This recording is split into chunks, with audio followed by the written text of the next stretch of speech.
এখন বক্তব্য রাখবেন মাননীয় সদস্য আশরাফুজ্জামান 106 সাতক্ষীরা 2। আপনার সময় 10 মিনিট। বিসমিল্লাহির রহমানির রহিম।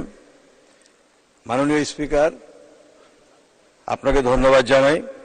দ্বাদশ জাতীয় সংসদে মহামান্য রাষ্ট্রপতির ভাষণ বাংলাদেশের ইতিহাসে স্বর্ণাক্ষরে লেখা থাকবেন। মহামান্য রাষ্ট্রপতির ভাষণ জাতির জনক বঙ্গবন্ধু শেখ মুজিবুর রহমান এর সোনার বাংলা গড়ার পরিপূর্ণ একটি দলিল। মহামান্য রাষ্ট্রপতি গত 30 জানুয়ারি 143 পৃষ্ঠার ভাষণে তিনি উল্লেখ করে গিয়েছেন যে আমাদের মাননীয় প্রধানমন্ত্রী জননেত্রী শেখ হাসিনা বাংলাদেশের যে উন্নয়ন এবং যে উন্নয়নের চালিকা শক্তি এবং একটি নিরপেক্ষ দেশ পরিচালনার দায়িত্বভার উনি নিয়ে কাজ করে যাচ্ছেন, সেটা কিন্তু তিনি উল্লেখ করে গিয়েছেন মহামান্য রাষ্ট্রপতি। আমি মাননীয় স্পিকার, আমি এমনই একটি জেলা হেডকোয়ার্টার থেকে নির্বাচিত হয়েছি, সেটা হচ্ছে বাংলাদেশের দক্ষিণ পশ্চিম অঞ্চলের জেলা সাতক্ষীরা। এই জেলার সদর উপজেলা এবং পৌরসভা, এখানে জেলা হেডকোয়ার্টার, এখানে ডিসি সাহেব বসেন, এসপি সাহেব বসেন, জজ সাহেবরা বসেন, সমস্ত অফিসের কর্মকাণ্ড এই জেলায় বসেই নির্ধারিত হয়। তো এখানে মূল সমস্যা যেগুলো, আমি সেগুলো এখন তুলে ধরতে চাচ্ছি মাননীয় স্পিকার আপনার মাধ্যমে। এই সাতক্ষীরার পৌরসভার 9টি ওয়ার্ড বিধ্বস্ত অবস্থায় রয়েছে। 14টা ইউনিয়ন একটার সাথে আরেকটার যোগাযোগ বিচ্ছিন্ন অবস্থায় কিছু কিছু জায়গায় রয়েছে। উন্নয়নের ছোঁয়া বাংলাদেশের প্রতিটি জেলায় লেগেছে, সাতক্ষীরার অন্যান্য উপজেলায় লেগেছে, কিন্তু সদর উপজেলায় এই বিগত 10 বছরে আমাদের সেই ধরনের কোনো উল্লেখযোগ্য কাজ হন নাই। মাননীয় প্রধানমন্ত্রী জননেত্রী শেখ হাসিনা সাতক্ষীরার জন্য অনেক কিছুই দিয়েছেন, সাতক্ষীরা সদর এবং সাতক্ষীরা জেলার জন্য, কিন্তু যিনি 10 বছরের আগে দায়িত্ব পালন করেছিলেন তিনি সঠিকভাবে দায়িত্ব পালন করেননি বিধায় আজকে পৌরসভায় অনেক রাস্তা এখনো মাটির রাস্তা রয়েছে। বাংলাদেশের কোন জেলায় এখনো পৌরসভার মাটির রাস্তা আছে বলে আমার মনে হয় না। একটু বৃষ্টি হলেই জলাবদ্ধতা হয়ে থাকে। আমি মাননীয় স্পিকার আপনার মাধ্যমে আপনার কাছে আমি দাবি রাখতে চাই, বাংলাদেশের স্থলবন্দরের মধ্যে দ্বিতীয় স্থলবন্দরটি সাতক্ষীরায় অবস্থিত। আমাদের মাননীয় প্রধানমন্ত্রী জননেত্রী শেখ হাসিনা 2013 সালে সাতক্ষীরার শ্যামনগর ঐতিহাসিক জনসভায় উনি ভোমরা স্থলবন্দরকে পূর্ণাঙ্গ একটি স্থলবন্দরে রূপান্তরিত করার ঘোষণা দিয়েছিলেন এবং সেটা বাস্তবায়িত হয়ে গিয়েছে। এখন ওইটা কাস্টম হাউস মাননীয় প্রধানমন্ত্রী যদি ঘোষণা দিয়ে দেন এবং একজন কাস্টম কমিশনার ওখানে বসায় দেন, তাহলে এই বন্দর দিয়ে যেমন রাজস্ব আয় হবে, তেমনি সাতক্ষীরার 10 লক্ষ শ্রমিক ওখানে নির্বিঘ্নে কাজ করতে পারবে। আর একটু দুঃখের কথা বলতে হয়, বাংলাদেশের সব স্থলবন্দরের যে সিস্টেমে চলে, সাতক্ষীরা ভোমরা বন্দরের জন্য একটি বিমাতা সুলভ আচরণ জাতীয় রাজস্ব বোর্ড কর্তৃক করে রেখে দিয়েছেন। মাত্র 63টা আইটেম নিয়ে সাতক্ষীরা এই ভোমরা স্থলবন্দর আমদানি করে থাকে। এই স্থলবন্দরের যখন 1996 সালে উন্মুক্ত হয়েছিল, যখন এলসি স্টেশন হিসাবে, তখন সমস্ত মালামালের এখানে উন্মুক্ত ছিল। কিন্তু দুঃখের বিষয়, আমরা কি কারণে অন্য আমার পার্শ্ববর্তী পোর্ট হচ্ছে বেনাপোল স্থলবন্দর, তারা সব আইটেম উন্মুক্তভাবে পাচ্ছে, হিলি বন্দর পাচ্ছে, সোনা মসজিদ পাচ্ছে, কিন্তু কেন ভোমরা স্থলবন্দর এই সুযোগ থেকে বঞ্চিত হচ্ছে আমি জানি না। তাই আমি মাননীয় প্রধানমন্ত্রীর দৃষ্টি আকর্ষণ করে বলছি, মাননীয় প্রধানমন্ত্রী, আপনি যে এলসি শুল্ক স্টেশনকে আপনি সাতক্ষীরায় ঘোষণা দিয়ে এসেছিলেন, পূর্ণাঙ্গ পোর্টে রূপান্তরিত করে দিয়েছেন আপনি। আজকে সেখানে কমিশনারেট বসার জায়গা সৃষ্টি হয়ে গিয়েছে। আজকে সেই জায়গায় বিমাতা সুলভ আচরণ আজকে এনবিআর থেকে আমাদের উপরে করা হয়। তাই আমি চাই আজকে এই মহান সংসদে যে আমাদের সমস্ত যে আইটেমগুলো অন্য পোর্টে উন্মুক্ত রয়েছেন, ভোমরা পোর্টেও সেগুলো উন্মুক্ত করে দেওয়া হোক। ভোমরা স্থলবন্দরে যেখানে 10,000-এর মতো শ্রমিক কাজ করে, কর্মচারী কাজ করে, এরকম 300 থেকে 400 মালিকরাও কাজ করে। এখানে ব্যাংক রয়েছে, 5 থেকে 7টি ব্যাংক রয়েছে, একটি ট্রেজারি ব্যাংক রয়েছে সোনালী ব্যাংকের। এখানে কোনো পুলিশ ফাঁড়ি নাই, কেবলমাত্র আমরা বিজেপির একটি ক্যাম্পের উপরে ভরসা করে এই পোর্টটি আমাদের চলতেছে। যে কোনো মুহূর্তে একটি দুর্ঘটনা ঘটতে পারে। তাই আমি মাননীয় প্রধানমন্ত্রীর দৃষ্টি আকর্ষণ করে বলছি, মাননীয় প্রধানমন্ত্রী, আপনি জননেত্রী শেখ হাসিনা, আপনি পোর্ট যেটা বানিয়ে দিয়েছেন, এখানে আপনার সাথে নাম জড়িয়ে রয়েছে সব সময়। সাতক্ষীরার মানুষ যখনই পোর্টের কথা বলে তখনই আপনার নামটা এসে যায়।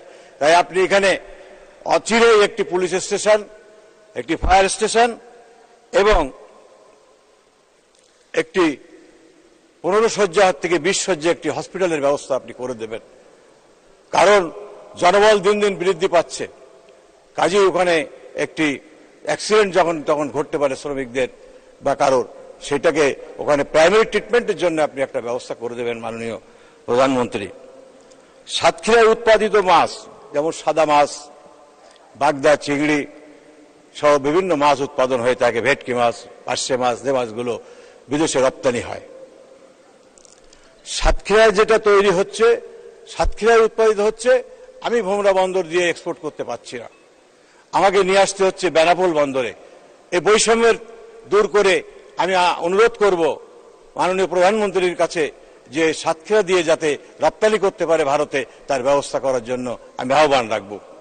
কারণ পাইকগাছা, কয়রা এবং সাতক্ষীরার 7 উপজেলার মাছ আপনার যশোরে আনতে হয়। যশোরে অনেক সময় মাছগুলি নষ্ট হয়ে যায় সময়ের অভাবে, কারণ বেনাপোলে অনেক ভিড় হয়, ভোমরায় কেমন ভিড় হয় না। তাই আমি মাননীয় প্রধানমন্ত্রীর কাছে আহ্বান রাখছি যে আপনি এই ব্যবস্থাটা আপনি করে দেবেন। সাতক্ষীরায় সুন্দরবন টেক্সটাইল মিল, যেটা বাংলাদেশের বৃহত্তম টেক্সটাইল মিল ছিল, আজকে সেই মিলটি বন্ধ হয়ে গিয়েছে। বিএনপি সরকার ক্ষমতায় আসার পর এই মিলটি বন্ধ হয়ে গিয়েছে। এখানে 5000-এর অধিক শ্রমিক কাজ করতেন। এখানে 100 বিঘার উপরে একটি জমি রয়েছে, এখানে অ্যাডমিনিস্ট্রেটিভ বিল্ডিং, এখানে একটি হাই স্কুল এবং এখানে পুকুর, এখানে আবাসন ব্যবস্থা, সবকিছুর ব্যবস্থা রয়েছে।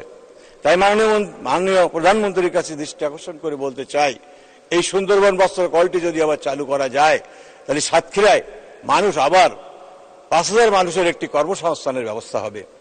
তাই মাননীয় প্রধানমন্ত্রী, আপনার কাছে আমি আকুল আবেদন জানাচ্ছি, আপনি আমাদের সাতক্ষীরার এই অবহেলিত সাতক্ষীরাকে আপনি একটু দেখেন এবং এই সাতক্ষীরার মানুষ যাতে এখানে শ্রম দিয়ে আগে যেমন কাজ করতে পারত সেই ব্যবস্থাটা আপনি নেবেন।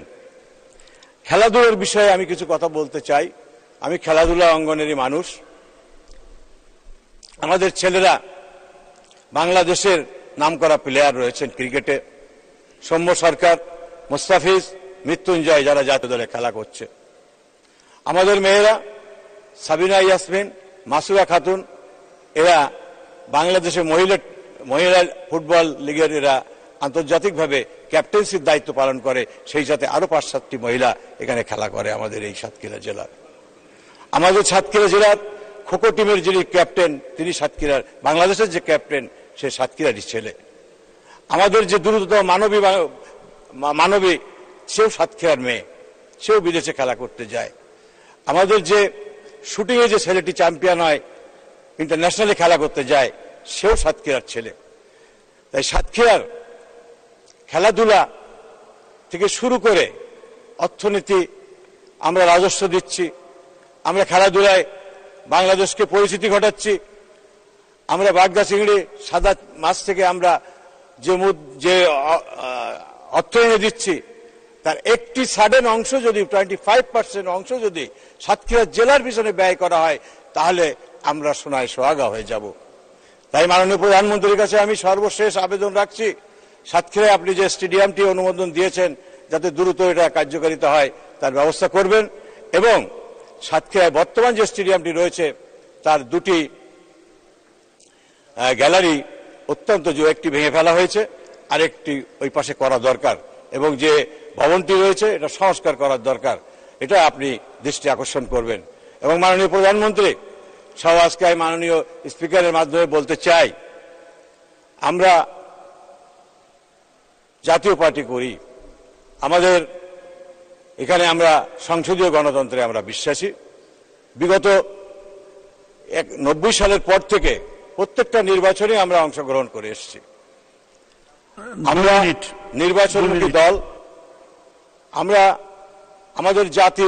আমাদের নেতা মরহুম হোসেন মোহাম্মদ এরশাদ সাহেব যে উপজেলা সিস্টেম এবং যে জেলা পরিষদ উনি তৈরি করে গিয়েছিলেন, যে ক্ষমতায়ন ছিল জেলা পরিষদের চেয়ারম্যানদেরকে এবং উপজেলা পরিষদের চেয়ারম্যানদেরকে, সেই ক্ষমতায়ন আবার যদি আপনি চালু করেন তাহলে আমরা মনে করব বাংলাদেশের মানুষ জনগণের শাসন পাবে, না হলে সেই আমলাতান্ত্রিক শাসন ব্যবস্থার মধ্যে আমরা কিন্তু থেকে যাই।